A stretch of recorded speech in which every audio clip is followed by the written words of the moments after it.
отменить ту налоговую накладную, да, и выписать новую. Не будет ли штрафа? Первый вопрос задается.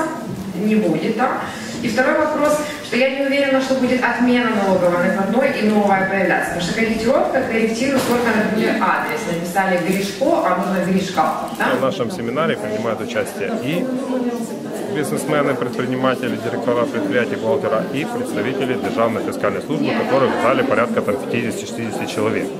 То есть вроде бы как люди находятся по разные стороны баррикад, но то, что мы там сегодня видим, это как раз тот диалог, да, и конструктивная работа, о которой много говорится в последнее время. Ведь по сути-то у нас цель общая, да, жить в нормальной, развитой, цивилизованной стране с нормальной налоговой системой. Поэтому я считаю, что каждый, человек, который сегодня пришел в этот зал, он обязательно для себя получит какую-то пользу, получит ответы на какие-то вопросы. Поэтому это очень хорошее, правильное, нужное мероприятие. То, что сейчас происходит, это один из самых положительных моментов, которые мы хотели бы бизнес получать. Сегодня в зале сидят представители от бизнеса, главный бухгалтера.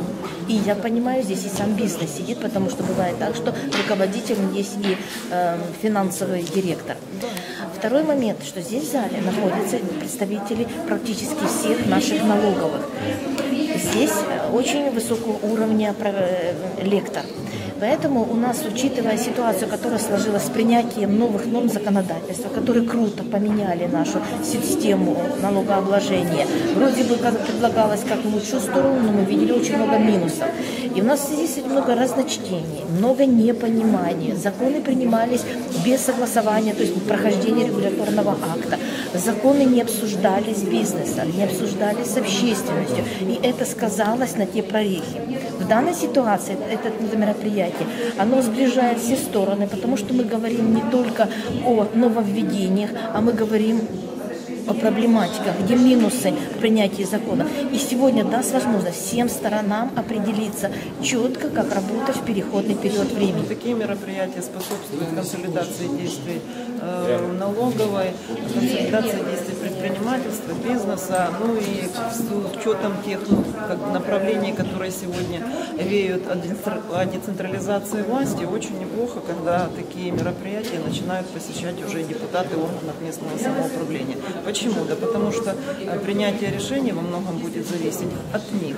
И уровень профессионализма будет иметь немаловажное значение. Знания, они всегда полезны. И у бухгалтеров есть огромное количество вопросов, поэтому чем больше они будут посещать лекции с участием разных лекторов, чем больше различных точек зрения их увидят или каких-то кризисных вопросов нашего законодательства, тем быстрее они смогут в этом разобраться и обеспечить стабильность бухгалтерского учета и прозрачность финансового отчета. Цель нашей общественной организации – это поднять имидж и реноме профессии бухгалтера в Украине, потому что, к сожалению, относятся к бухгалтерам сами собственники зачастую недолжным образом. Поэтому мы хотим, обучая бухгалтеров, поднять и изменить имидж профессии, в принципе. Это наша основная цель.